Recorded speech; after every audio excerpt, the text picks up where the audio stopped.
Hi, welcome to the Corner of Knit and Tea, episode 432. My name is Laura. I'm also known as Fluffy Kira on Instagram and Twitter. I blog over at thecornerofknitandtea.com, which is where this episode and every episode show notes will be. I have an Etsy shop called The Corner of Knit and Tea, where I sell my handspun yarns and knitting patterns. And currently we are participating in Tour de Fleece. I say we. I am hosting a team for Tour de Fleece, and there is a Ravelry group called The Corner of Knit and Tea and a discussion thread in there. And then I also have a Team CKT group on Facebook, which anyone is welcome to join, or you can post photos on Instagram.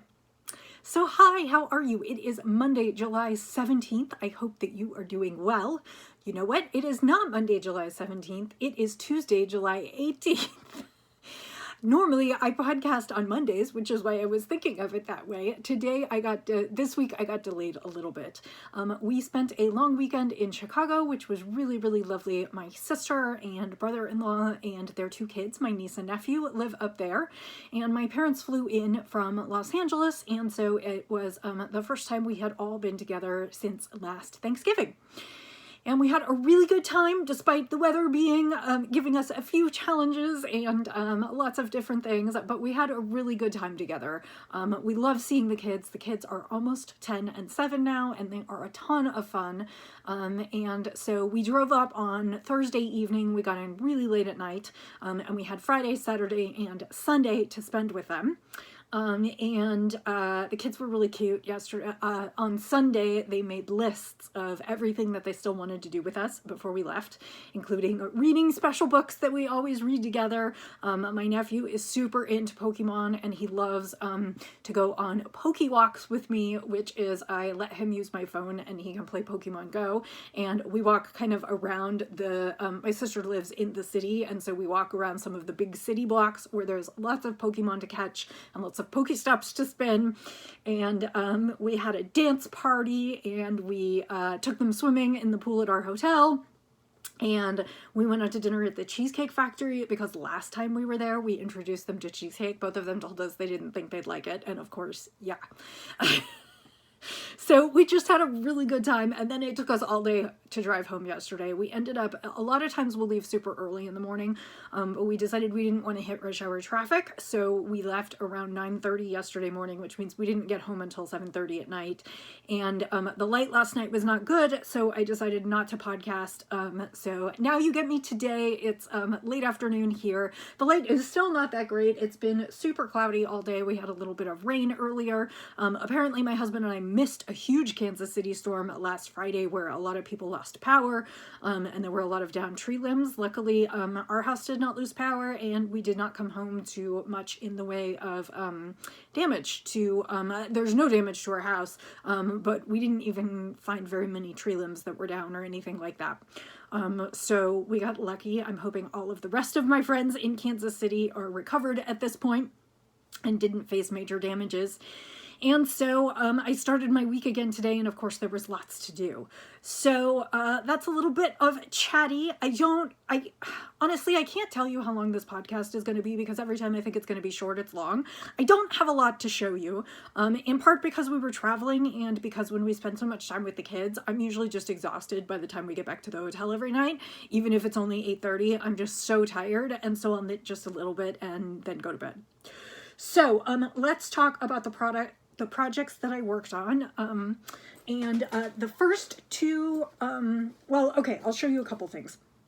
Before I left, I think last Monday I had showed you the body of my sweater, and I did get started on the sleeve, but I did not do that much. So I'm just going to show you real quickly. This is The Weekender by Andrea Mowry, who is Drea Renee Knits. I'm knitting it in my handspun. There are lots of details on the last one, and I'll give more details on in the last episode 431, and I will give more details maybe as I get closer to finishing. So basically I finished the body, and I showed you the body in episode 431, and since then I cast on first sleeve, and I did just a couple inches of the sleeve. I did that on Wednesday night before I left, so it's not a lot. I just picked up my stitches and started kind of roundy, and I'm decreasing, and I'm into the final skein. I think I'm going to have enough for the both sleeves to make them full length, but we'll just have to see about that. I already divided them into two, so basically I can just knit until I get to the end of the skein. So that's what I'm doing. Again, this is my hand spun.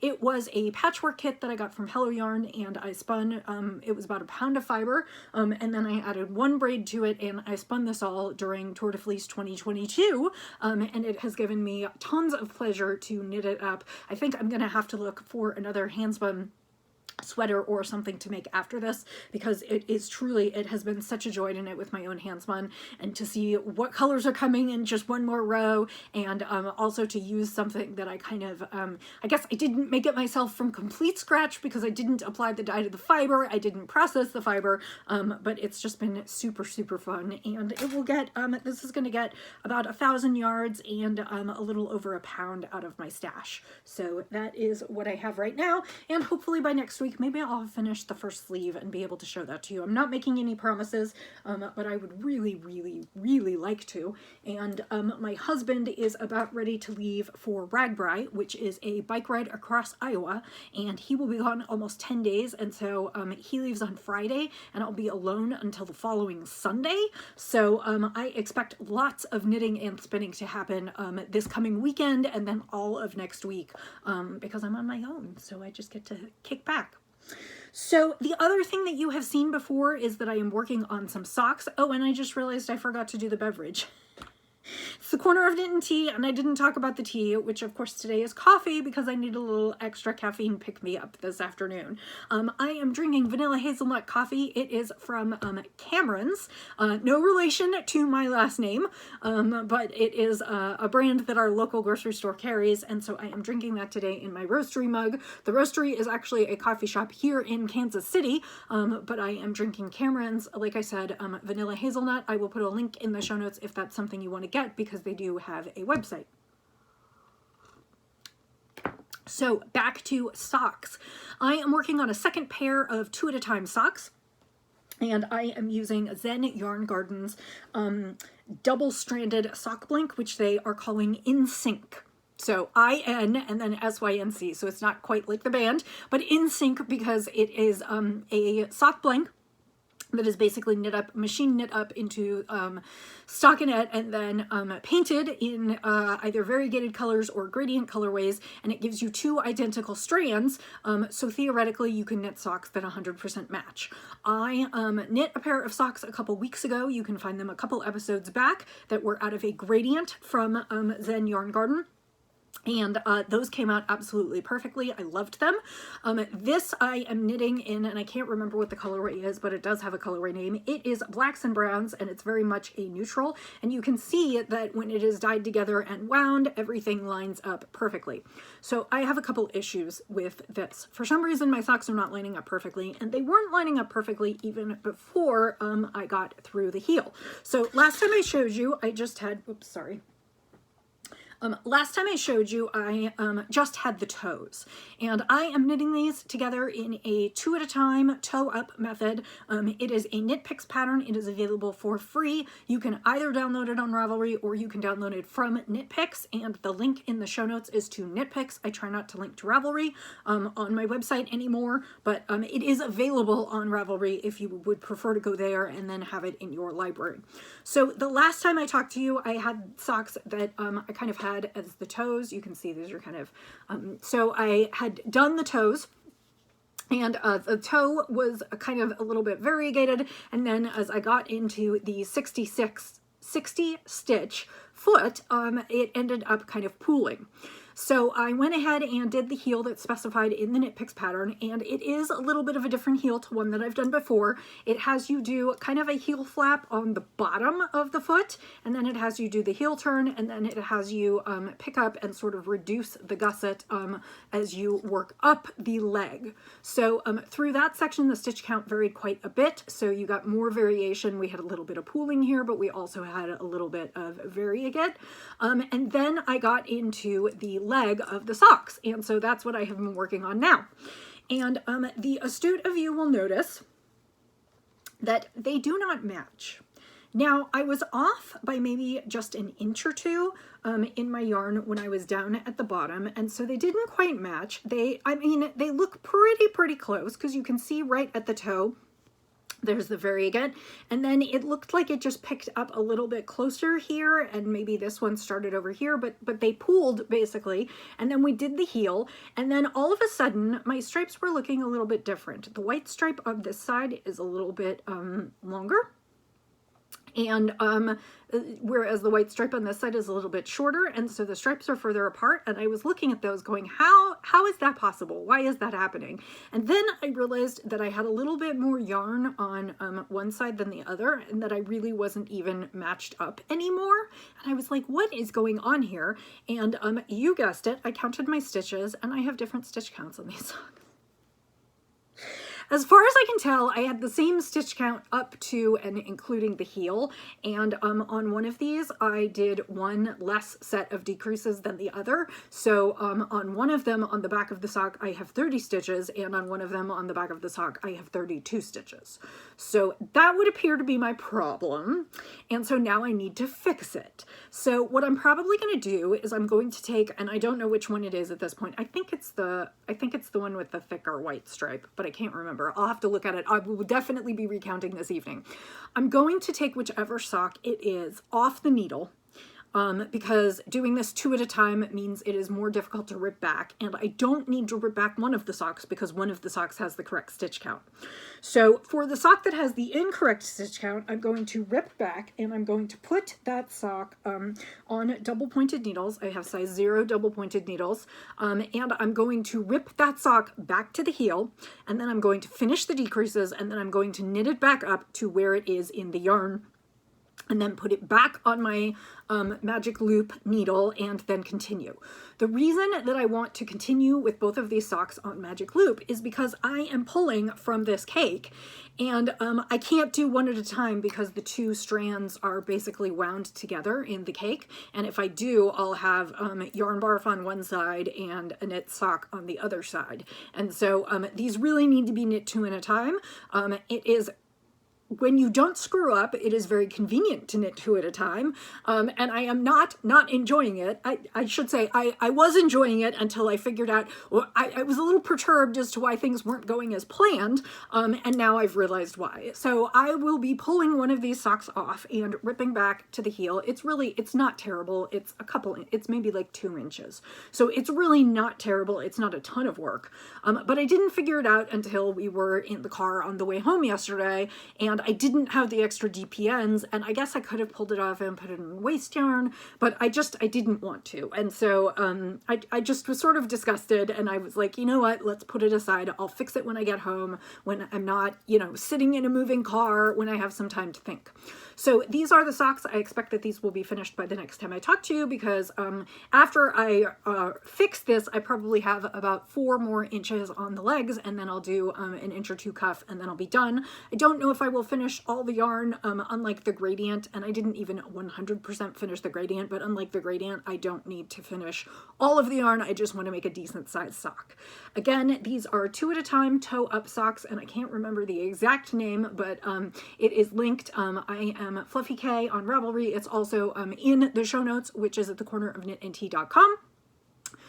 It's a great pattern. It is more of a recipe than a pattern. You calculate sort of what kind of sock you want to make, and you look at your gauge a little bit, and then you come up with a stitch count. These are, when knit to the size that I meant to knit, 60 stitch socks, 30 on each needle, and they are meant to fit a size medium foot, which is a US 7 to 9, which is slightly bigger than my feet. I wanted to make these kind of a medium so they'd hopefully fit a model, and they're basically going to be exactly the same as the other gradient pair of socks that I made. It's just that these are kind of in a variegate, and at 60 stitches they pooled. At 64 they likely would not.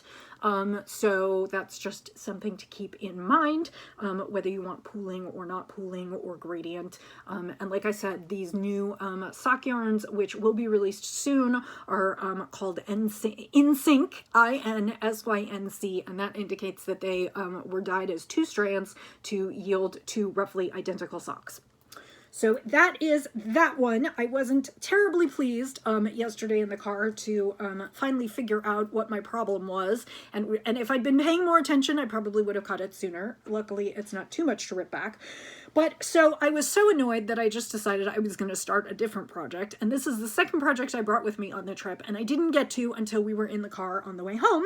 And that is my blue socks for my Knit the Rainbow socks.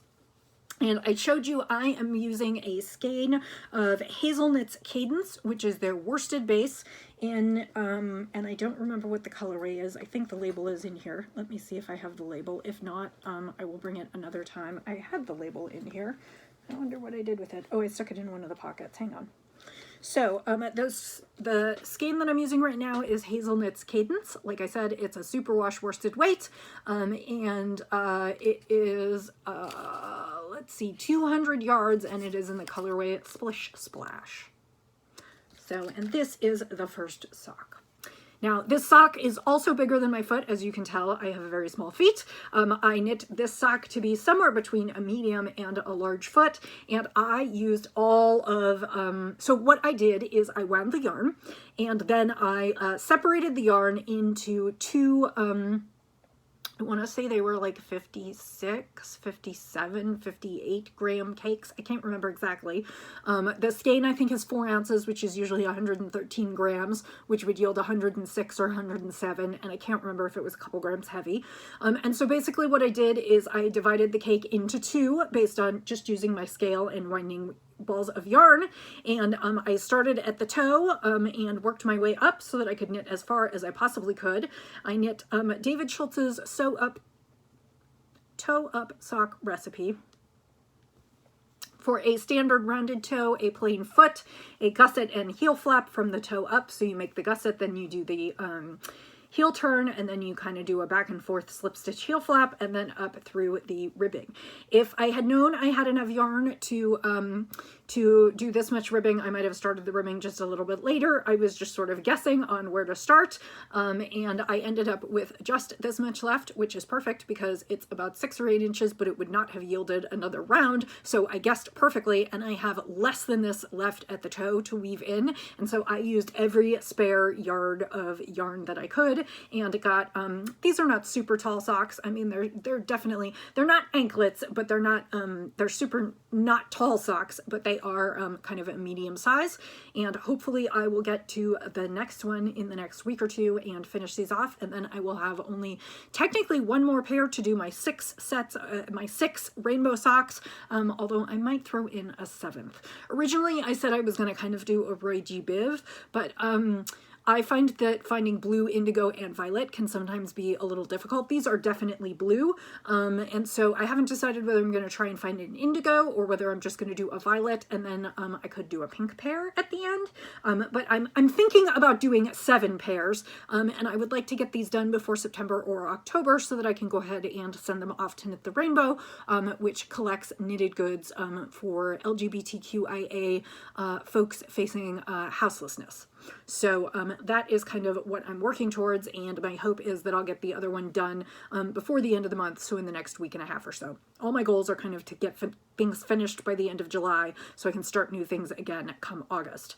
So that is that. That is the only knitting that I have done in the last couple weeks. So I had the toes, so kind of the rest of the foot, the heel flap, and then a little bit of the leg, some of which I'm going to have to pull back, this sock, and my 2 inches of sleeve. Not very impressive, but we were out of town for 5 days, so I'm not going to be too upset about it. So the next couple things I want to show you are spinning. I don't have a lot of progress to show there because I talked to you last Monday, and then I left the house on Thursday, and I didn't really, I didn't entirely leave spinning at home, but I'll show you, and what I did is pretty pathetic. So right before I left, I finished a skein of yarn. It was Hello Yarn, and it was called Goosebumps, and it was on I believe a gray or natural, like a mixed fiber. It was 23 micron merino, so it's super soft, and the fiber looked like it probably had some gray underneath it, and it looked to me very much like a muted rainbow, when I spun it up, it had sections of orange and pinky red and kind of greeny tealy blue, and then I ended up in some sections of lavender. And overall, I'm not sure that I'm totally happy with it. Now, it is a very, very lovely skein. It has lots of good fall tones in it, and it is really luscious. It could definitely be worn next to the skin. I don't have any measurements on it yet, although it is washed. I washed it before I left, so it dried while we were gone, and so I just need to do some measurements on it to be able to tell you how much it came out to. My concern on this one is that I think it came out a little bit muddied. Maybe not now that I'm looking at it, but it really looked kind of like a dark muted rainbow to me. And in kind of spinning it all together, it gives very like orange purple tones with maybe just a little bit of green in there, but it all kind of looks like one similar tone to me. And it didn't turn to mud, like it turned completely brown, but everything is very, very muted in there, and it kind of gives the impression of sort of a one-tone braid. Now, that is not the fault of the dye. When I say I don't know if I'm 100% pleased with it, it means I don't know if I'm 100% pleased with how I spun it, because I could have done something different for the color management, and I might have kept some of that color together. So I almost always, I almost always two-ply. And that is because I really, really like the yardage that I get with the two-ply. My default is kind of a heavy fingering or kind of sport weight, and that usually gets me between 350 and 400 yards a skein. And so if I were to chain ply that, basically I would have to, so that means that the amount of singles that I get, okay, if I have a finished two-ply skein that's 350 yards, that means I had 700 yards of singles. So a two-ply would be dividing that in half. A three-ply would be dividing that into thirds. So it would not only result in a thicker yarn, but it would result in far less yardage, because 700 divided by 3 is basically 233 yards-ish. So I would end up with something more approximating worsted weight and shorter in yardage. So I do like the yardage that I get when I spin two-ply. Normally what I end up doing is I spin kind of fractal, and I've discussed this before. I divide the braid in half, and one half I divide into tiny strips of kind of quickly repeating color, and then the other half I either spin as is or I divide it in half again, and then I spin longer strips of color together. Now for the most part, this gives me a very barber pulled skein, and the colors interact, and I really like it, and it gives me a skein that kind of subtly stripes. But sometimes for skeins where I want to preserve the color, I might be better off spinning the singles kind of straight through and then maybe chain plying it so that I could keep some of those colors together. So the only thing I might have done differently if I had thought about it is I might have spun this with a chain ply, and that means that I would have sections that were red and pink and sections that were orange and sections that were teal and then sections that were lavender, and it might just have given me to my mind, a slightly more pleasing color overall. So I'm sure somebody will want this skein. It will end up in my shop. Or I will find something to do with it eventually if it doesn't sell. That's kind of the way all of my skeins go. And it is very pretty, and again, it is fall colors. It's really soft. It's next to the skin, wearable. It is not superwash, so you should know that if you wanted to make socks with it, it could potentially felt a little bit. But I am really, I am enjoying it, and in the daylight, it actually looks a little bit less muddied than I thought it looked when I was plying it at night. But I might have done something differently with that. But that is Goosebumps from Hello Yarn. So that brings me to the spinning that I did on vacation. I wasn't going to take anything with me because I definitely did not want to take my wheels with me, and I'm really glad that I didn't because it never would have gotten used. The one thing that I did decide to take with me was I decided to take a spindle, and I was trying to decide what to spindle, and I realized I had a couple bumps of fiber from the Art Club, which is actually Nicole at the Harveyville Project. The Harveyville Project is they do, well, before the pandemic, they did Yarn School, which was where you could go out to Harveyville, which is kind of the middle of Kansas. And the Harveyville Project is located in an old elementary school and high school that has been turned into a residence and also kind of an artist's, a place to create art. And Yarn School is basically learning about spinning and learning about dyeing yarn.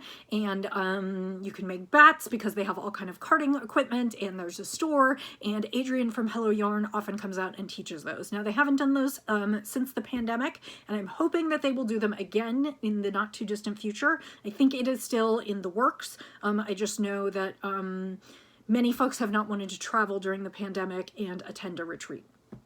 So I bought some merchandise from Art Club, which is kind of their Etsy shop, where Harveyville Project sells some of their things. And when I bought a bunch of fiber from Nicole, she threw in some extra bats, and she threw in these really cute little bonus color bats that I think they're about an ounce, and she calls it her merino swirly whirly, and so it's a bunch of different merino carded together. Sometimes they have a little sparkle in them.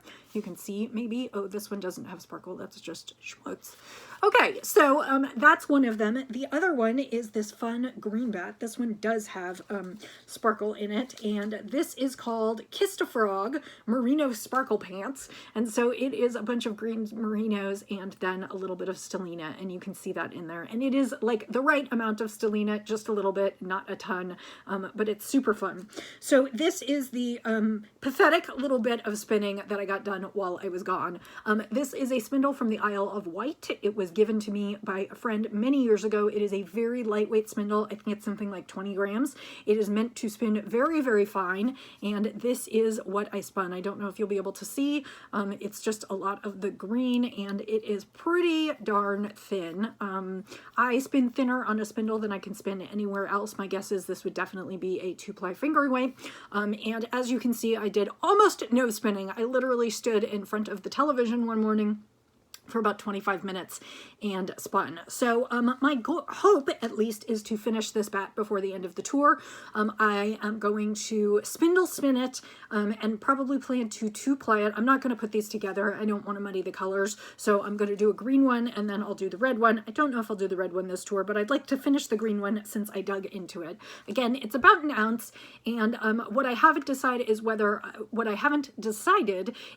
I am going to spindle ply or if I'm going to pop it on my wheel to ply. Sometimes what I'll do is I'll spindle spin the singles because I want them super thin, but then I will turn it into a center pull ball and ply it on my wheel because I can ply it up real fast. Spindle spinning is something that is lovely. It takes a little time. It doesn't take as long as you think because you can get lots done in very short bursts, but it also is not my preferred way to spin. So I haven't decided. I might end up trying to finish spindle spinning this week. And then I will start a new braid once I finish this. I haven't decided entirely. So that was pretty much all the spinning for the week that I was gone. And the braid I finished right after the Goosebumps. I finished right after I talked to you and plied it and then washed it while I was away. So the only other thing I brought to show you is my next spin, because I thought, why not? I'll be starting it sometime this week, I'm sure. And that is some fiber from Kim Dye's Yarn. It is lovely, and I believe this was her, I can't remember. I want to say that this was one of her colorways of the month for last month, but it might not have been. It might just have been fiber that they got in. I think it was a July or a June colorway. It's called Midnight Garden, and it's on 100% Tarhi, and I think I purchased this one from Yarn Social, which is my local yarn shop, but you can also go to Kim Dye's Yarn and online and purchase from her. And this is it reminded me very much of like Monet's Water Lilies. Very much. It's got purples and greens. It does have a little bit of orange in here, but it's mostly purples and greens and lavenders and grays, and I think this is really pretty. I think it's probably going to be fairly muted like this skein, but I'm really excited to spin it up. So in terms of knitting, I'm going to try and finish those socks this week, and I'm going to try and work on the sleeves on my sweater. In terms of upcoming, I have some more yarn for samples, but I don't know what they're going to be yet, so I need to figure that out this week. And then the next thing on my to knit list is Miles' birthday sweater. Miles will be 7 in the fall, and I have a pattern picked out. I have all the yarn, I just haven't started it yet, and I need to get that underway because I would like to finish that before my fall knitting bug kicks in. Usually that kicks in around the end of August, very beginning of September, and I want to cast on a sweater for myself. So I am going to try and beat that. So that is sort of where I'm going. I hope that you had a lovely week, that maybe you've had a chance to get outside and enjoy a bit of summer or take a little break. Our vacation was very nice. It means I have a lot to do today now that I'm home, but I am really happy that I got a chance to see the kids. They grow up so fast, and when I only see them a couple times a year, I do talk to them more. We FaceTime a lot, but when I only get to like see them and hang out with them a couple times a year, so much changes between visits. So I hope that you are doing well. I hope you're staying healthy. I hope you're crafting up a storm, and I will be busy and productive, I hope, in the next week and a half to 2 weeks. I also really want to finish my quilt top, so there will be some sewing in there, and maybe I'll even bring some of that to show you in my next podcast. So I wish you well, and until I see you next time, I will say happy knitting, happy spinning, happy sipping, and I'll see you next time. Bye.